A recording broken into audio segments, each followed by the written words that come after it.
Boa noite a todos e a todas. Vamos conversar hoje sobre os cantos 24 e 25 do Inferno de Dante, ambientados no Malebouge, Valas do Mal, o oitavo círculo do inferno, onde estão aqueles que pecaram por fraude. O Malebouge é uma grande caverna em forma de funil, dividida em 10 valas circulares concêntricas, chamadas de bougias. Nessas valas encontram-se vários tipos de fraudadores: os sedutores, os bajuladores, os simoníacos, os feiticeiros, os alquimistas e falsos profetas, os políticos corruptos, os hipócritas, ladrões, maus conselheiros e os que semeiam a discórdia. Bem, no canto 24, vamos ler primeiro o resumo de Ziller, depois a tradução em prosa de Hélder da Rocha e, na sequência, a tradução poética de Ziller. Canto 24, a Vala dos Ladrões. Alcançada com grande esforço a passagem entre a sétima e a oitava fossa, Dante observa os ladrões supliciados por terríveis cobras. Fala com Vanifute de Pistoia, que furtara os vasos sacros das igrejas, furto pelo qual fora condenado um inocente. Dante ouve do condenado a futura derrota dos Bianchi, os guelfos brancos, partido ao qual pertencia Dante. Tradução em prosa de Hélder da Rocha. Virgílio, visivelmente irritado, nada falou até que chegamos diante das ruínas da ponte.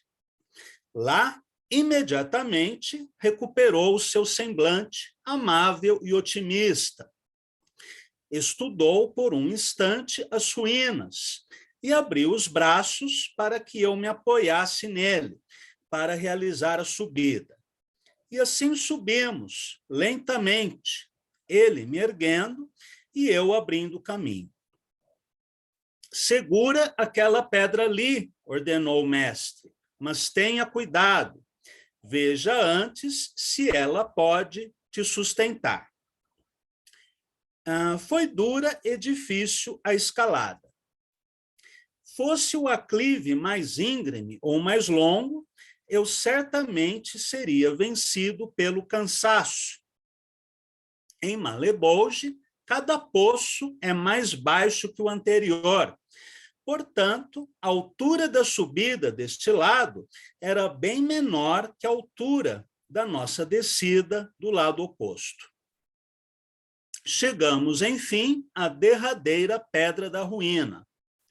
Eu estava tão exausto que, assim que paramos, aproveitei a oportunidade para me sentar. O mestre não gostou. Precisas deixar o cansaço de lado, disse ele, pois, estirado sobre a pluma ou a colcha, a fama não se alcança. E, sem ela, a vida passa sem deixar qualquer vestígio. Levanta, vence o cansaço e anima-te. Mais longa escada nos aguarda. Com ânimo se vence qualquer batalha, quando o corpo pesado não atrapalha. Com esse incentivo, prontamente me levantei, falante, para me mostrar valente e destemido. Mas minha fala foi interrompida por uma voz que surgia já do outro fosso. Não dava para entender o que a voz dizia, nem no meio da ponte. Era uma voz apressada, irritada. Eu me inclinei para olhar, mas não dava para ver coisa alguma. Mestre, pedi, Que tal atravessarmos até o outro lado e descermos o muro? Aqui onde estamos, eu só ouço e nada entendo. Olho para baixo e nada vejo. O que pedires, eu faço sem reclamar, respondeu Virgílio. Descemos pela testa da ponte, pela 8ª ribanceira, que margeia a 7ª calha, e lá vimos uma vasta multidão cercada de terríveis serpentes, das mais diversas espécies. Só de pensar naqueles répteis terríveis, meu sangue gela, pois eu nunca vira nada igual. No meio das serpentes corriam almas nuas, horrorizadas, com as mãos amarradas às costas, por outras cobras que as apertavam, envolvendo seus corpos. Assistimos quando uma serpente perfurou um dos espíritos que estava próximo a nós. Ela atravessou seu colo e se inseriu no seu busto. Imediatamente, ele se incendiou e foi reduzido a um amontoado de cinzas. Mas aquelas cinzas espalhadas começaram a se mexer e, lentamente, a se unir. Foram se juntando sozinhas, até que haviam formado um homem. Ele se levantou como se acordasse de um sono profundo. Estava pasmo e suspirava aflito. Meu guia, então, se aproximou e perguntou quem ele era. O condenado respondeu: eu cheguei de Toscana faz pouco tempo, neste abismo. Eu gostava mais da vida bestial que da humana, como a mula que fui. Sou Vanni Fucci, a besta. Pistoia era minha toca.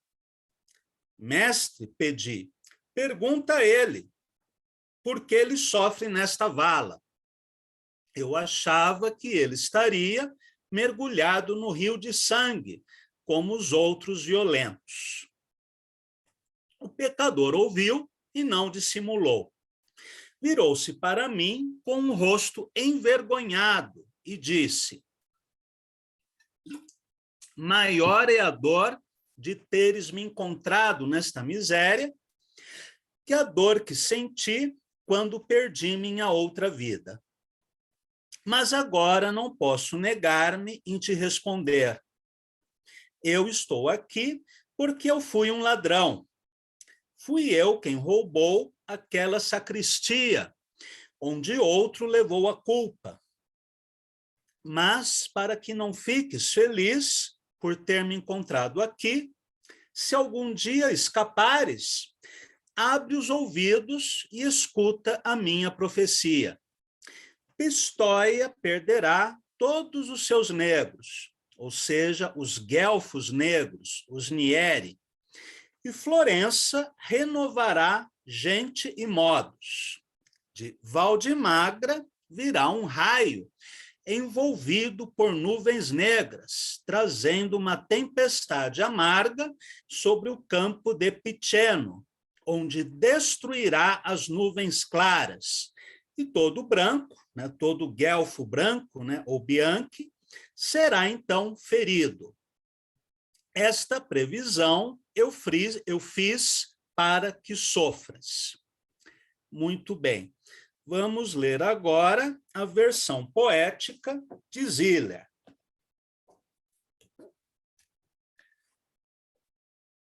No tempo do ano, quando o sol em aquário os raios seus tempera e as noites vão aos dias igualando seu horário, ou seja, final de janeiro, início de fevereiro, exatamente o período em que estamos.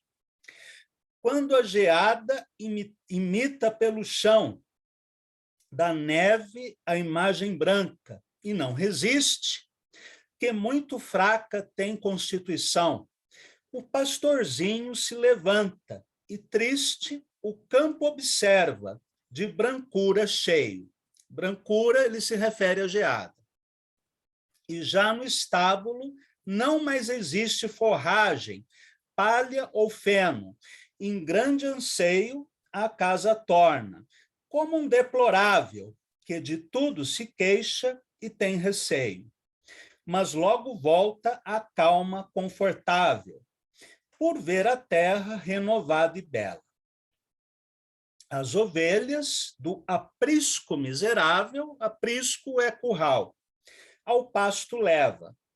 Assim tive daquela do guia, turbação na augusta fronte, rude impressão e sem poder vencê-la. Aqui Virgílio está bastante irritado com a mentira de Malacoda, que nós estudamos na aula anterior. Os poetas continuam a viagem, versos 19 a 44. Chegando a nós, porém, a rota ponte, o aspecto me mostrou doce e sereno, qual antes eu lhe vira ao pé do monte. Esse ao pé do monte é uma referência ao primeiro canto do inferno. O caminho espreitando, nada menos. Algum conselho o mestre em si tomando, pelo declive de ruínas pleno. O braço me levou, auxílio dando, para evitar perigo ou dominá-lo, tudo prevendo, nada descuidando. Vencendo pedra a pedra, valo a valo, dizia: aqui segura, mas primeiro se te suporta ver. Logo assinalo não ser um trilho para caminheiro de plumbe a capa, e que só de passo a passo, eu sustentado, ele, por ser ligeiro, galgávamos o estreito e duro espaço. E, se menor ali não fosse a estrada, ele não sei, mas eu cairia laço. Mas, pois que Malebolge é inclinada, toda para a ruína da profunda fossa, parece que o lugar de cada rampa se eleva, onde outra se aprofunda. Alcançamos, por fim, a pedra extensa, donde, de novo, o báratro se afunda. Báratro é abismo. De tal maneira, a luta for intensa, que me assentei sem fôlego, cansado. Oportunos conselhos de Virgílio, versos 45 a 62. Disse-me o guia, em lúcida sentença: ergue-te, filho, forte, reanimado, que em pluma descansando, glória não se alcança, ou em leito cômodo deitado, e quem sem glória a vida passa em vão, vestígios de si deixa qual vapor, pelo ar ou espumas que nas águas vão. Estes versos de Virgílio, esta fala de Virgílio, lembra muito a fala de Krishna a Arjuna no primeiro canto do Bhagavad Gita, quando Arjuna joga o arco e flecha no chão, diz que não lutará, e Krishna responde a ele que ele deve lutar, porque esse é o seu dever de guerreiro. E se ele não fizer isso, ele será desonrado, né? O seu nome e a sua fama serão zombados, né, pelos outros generais, e ele não alcançará os planetas celestiais, mas a infâmia. Há vários paralelos curiosos entre a Divina Comédia e o Bhagavad Gita. Um dia eu quero escrever um ensaio sobre isso. Continuando. Levanta-te, domina esse torpor, com o ânimo que vence em toda empresa, se superar do físico o langor. Monte maior que exige fortaleza, é a passagem para o purgatório. Hás de subir, deste fugir não basta. Arma-te, se me entendes, de destreza. Entendi, então, como quem tédio afasta, vigor mostrando mais que possuía, e vai, disse, pois nada mais me agasta, né, nada mais me irrita. Do escolho, entramos na rochosa via, mais apertada e quase impraticável. Escolho é uma formação rochosa próxima à costa, né, ou Recife. Uma voz misteriosa, versos 63 a 78. Para mostrar-me forte, prosseguia falando, quando voz indecifrável de um outro poço percebi sair. Nada entendi da fala detestável, embora conseguisse os sons ouvir, pois sobre a ponte então já me encontrava. Julguei a voz de peito irado vir. Lá para baixo, muito atento olhava, sem algo distinguir no fundo escuro. Por isto, assim ao mestre convidava.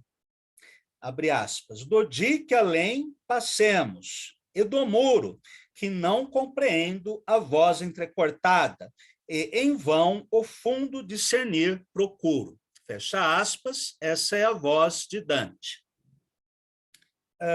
Disse Virgílio, resposta não te será dada, senão de pronta e silenciosa ação, qual convém a pergunta justa e honrada. As cobras da sétima fossa, versos 78 a 89. Essa é uma das imagens mais fortes do inferno, na minha opinião.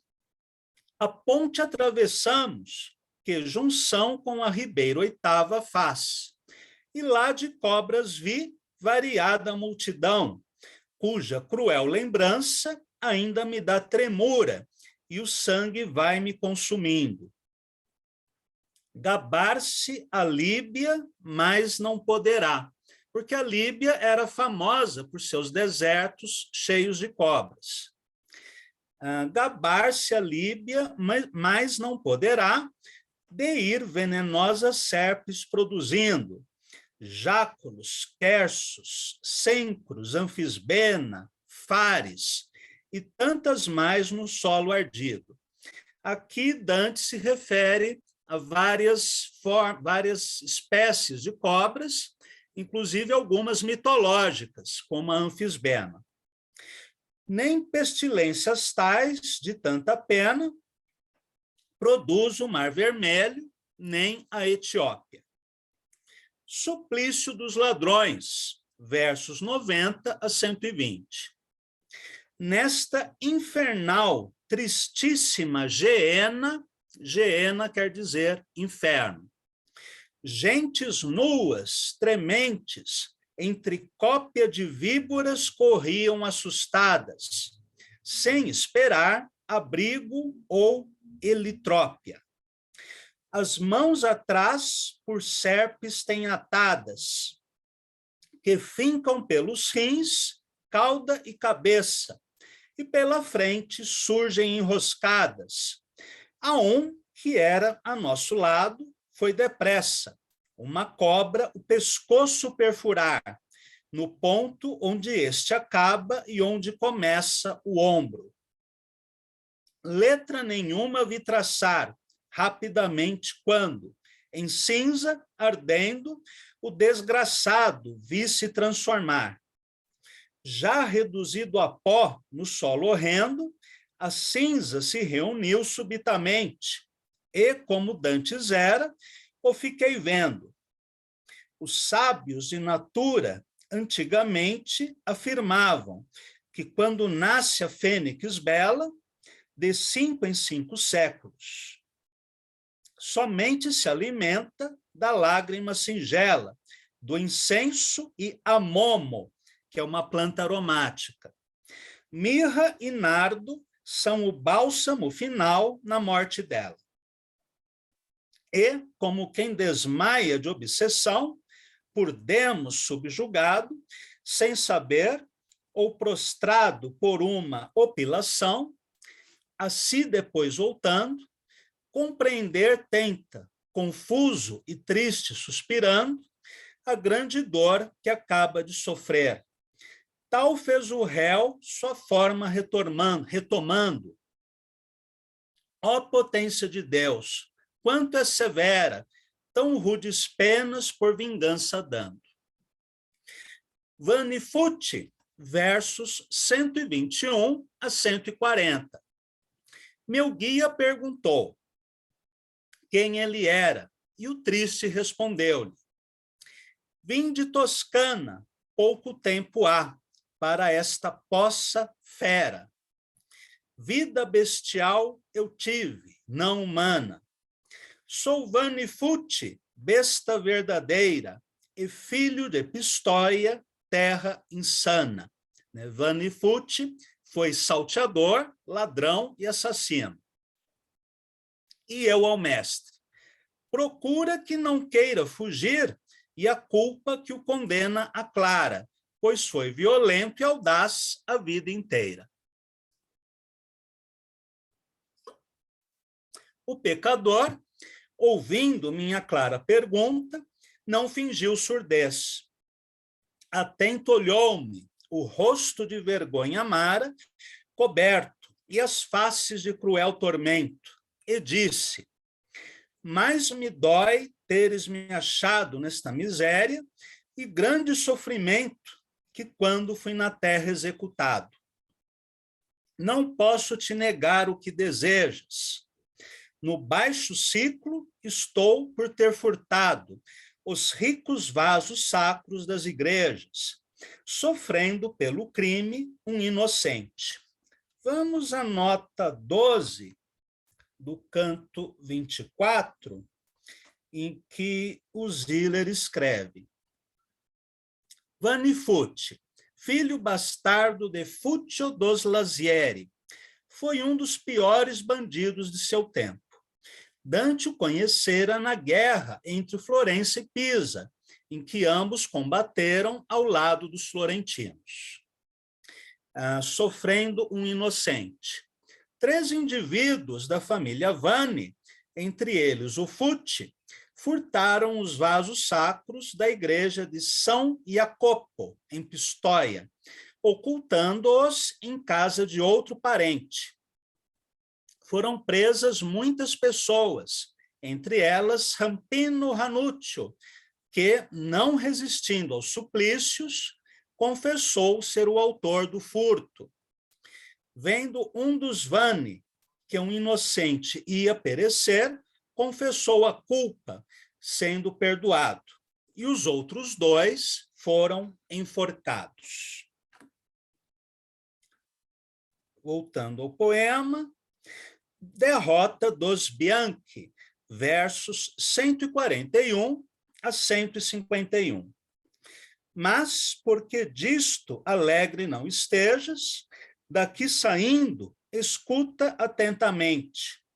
Antes Pistoia os Neri expulsará, os guelfos negros, Florença após, mudando ação e gente. De Valde Magra, Marte surgirá, ou seja, o símbolo da guerra, ameaçador com nuvens tempestuosas. Em pistoiense campo destruirá os Bianchi, com feridas dolorosas, entre Montecatini e Cevarral. Estas coisas predigo desastrosas, para que sofra já por este mal. Aqui nós podemos adivinhar alguma rivalidade ou hostilidade entre Dante e Vanni Fucci. Vanni Fucci, canto 25, resumo de Ziller. Vanni Fucci concluiu suas predições com um insulto a Deus. As cobras o castigam imediatamente. O centauro Caco. Os poetas assistem a horríveis metamorfoses de 5 célebres ladrões florentinos. Tradução em prosa de Hélder da Rocha. No final de seu discurso, O ladrão fechou a mão em punho, deixando apenas o dedo médio, ergueu-a para o alto e gritou: toma, Deus, olha, isto aqui é para você. Imaginem alguém no século XII, XIII, né, mostrando o dedo do meio para Deus. Não é pouca heresia. E dali em diante, todas as serpentes se tornaram minhas amigas, pois uma chegou e se enrolou no seu pescoço, impedindo que ele falasse. Depois veio outra e se enrolou com tanta força nos seus braços que ele não pôde mais sequer se mexer. Ah, Pistóia, Pistóia, por que não te incineras de uma vez por todas? Pois nem teus fundadores fizeram tanto mal quanto agora fazes. Eu achava que não verias mais, neste inferno escuro, figura mais orgulhosa que aquele que morreu nos muros de Tebas. Sem dizer mais nada, ele fugiu. Pouco depois, apareceu um centauro que o procurava. Estava totalmente coberto de serpentes. Imaginem a cena, um centauro coberto de serpentes. No ombro, atrás da nuca, um dragão com suas asas abertas cuspia fogo em quem se aproximasse. Este que tu vês é Caco, apontou-me o mestre, filho de Vulcano, que aqui cumpre pena por ter roubado o rebanho de seu vizinho, Hércules, que foi quem depois o matou com 100 golpes de clava, dos quais não se sentiu, talvez, mais que 10. Enquanto Caco passava, 3 espíritos se aproximaram e nos perguntaram: quem sois vós? Nossa conversa, então, se interrompeu. Eu não os conhecia, mas cheguei a ouvir alguém do grupo perguntar: onde será que está Cianfa? Enquanto eu olhava, sem nada dizer, de repente, uma serpente com 6 patas se arremessou sobre um deles, envolvendo-o totalmente. Com as patas do meio, apertava seu abdômen. Com as da frente, segurava seus braços. E com as de trás, suas pernas. Os dentes afiados, ela fundava na sua face, e sua cauda passava no meio das pernas do ladrão, perfurando-o, atravessando seus rins e saindo reta pelo ventre. Imaginem essa cena. Entrelaçando-se tão firmemente no pecador que os dois, alma e réptil, se fundiam como se fossem cera. Nenhum nem o outro pareciam ser mais o que eram. Um de seus companheiros, então, gritou: ó Agnel, como mudaste! Não és mais nem 2, nem 1. Das 2 cabeças, agora só havia uma, e já surgiram 2 semblantes em um único rosto. Aquele ser não era mais gente nem serpente. Transformara-se em um monstro, nunca visto, e a imagem deturpada assim se foi, num passo lento. Vi, então, correndo como lagartixa, na direção de um dos 2 ladrões restantes, uma cobrinha preta. Ela veio e afundou os dentes em um deles, atravessando-lhe o umbigo. Depois caiu e se estendeu diante deles. O ladrão nada falava. Permanecia em pé, como em transe, olhando para o réptil que o olhava. pelo focinho de um e pela ferida do outro saía fumaça. Os dois começaram, então, a se transformar. A serpente, aos poucos, adquiriu as feições que sumiam no condenado, numa troca perfeitamente simétrica. Assim que a cauda dela se dividia em duas partes, as pernas do pecador se uniam e se fundiam perfeitamente, né, numa metamorfose monstruosa.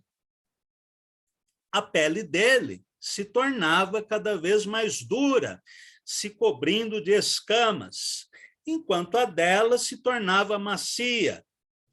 Os seus braços entravam pelas axilas, enquanto que na fera duas patas cresciam. Pouco depois, um tombou e começou a rastejar, enquanto o outro se levantou.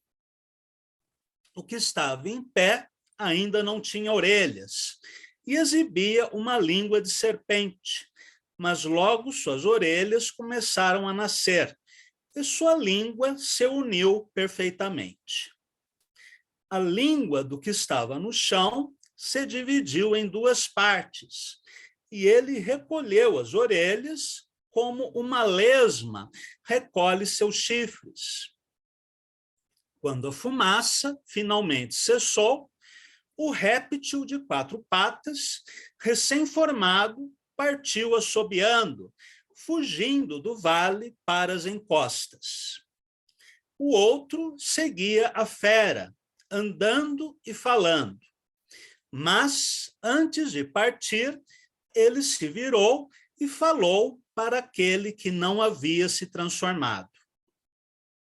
Quero agora que Buoso corra com as quatro patas, como eu fiz. E apesar dos meus olhos confusos e minha mente desorientada, não deixei de reconhecer os dois que ficaram. Um era Puccio Ciancato, o único que não se transformara, e o outro era aquele por quem Gaville chora. Notas de Helder da Rocha. Caco era um gigante que, na Eneida de Virgílio, era considerado semi-humano. Dante o retrata como centauro, irmão dos centauros que guardam o sétimo círculo, sendo que os centauros são conhecidos pela extrema violência. Era filho de Vulcano e vivia numa caverna sob o monte Aventina. Foi morto por Hércules, de quem roubou várias cabeças de gado. Transformação em répteis. Os pecadores que se transformam em répteis neste canto são nobres florentinos. Dorothy Sayers explica esta alegoria da seguinte forma, abre aspas, os ladrões que não faziam distinção entre o meu e o seu não podem considerar suas formas e suas personalidades como propriedade sua, fecha aspas. As transformações são as seguintes. Agnel aparece como homem e se funde com Cianfa, que surge como monstro de 6 patas. Buoso aparece primeiro como homem, depois troca formas com Francesco, que primeiro aparece como um réptil cinza. Cianfa del Donati é um nobre florentino. É ele que aparece pela primeira vez como um réptil de 6 patas. Agarra Agnel e com ele se mescla. Agnel é Agnello dei Brunelleschi, nobre florentino. Ele aparece inicialmente com uma alma humana, mas é depois mesclado com Cianfa, que aparece como serpente de 6 patas. Puccio Ciancato é outro nobre florentino. Púcio é o único que não se transforma em serpente durante a visita de Dante. Aquele por quem Gavil chora é Francesco Cavalcanti. Ele foi morto pelos habitantes da vila de Gavil e seus parentes vingaram sua morte, provocando um genocídio na vila. Francesco surge como um réptil de 4 patas e troca de formas com Buoso. Buoso Donati, alguns comentaristas acham que esse personagem, que Dante menciona apenas como Buoso, não é Buoso Donati, mas Buoso degli Abati. Ambos foram nobres florentinos que teriam enriquecido se apropriando da propriedade alheia. Buoso aparece com forma humana, mas depois se mescla com Francesco e parte como um réptil de 4 patas.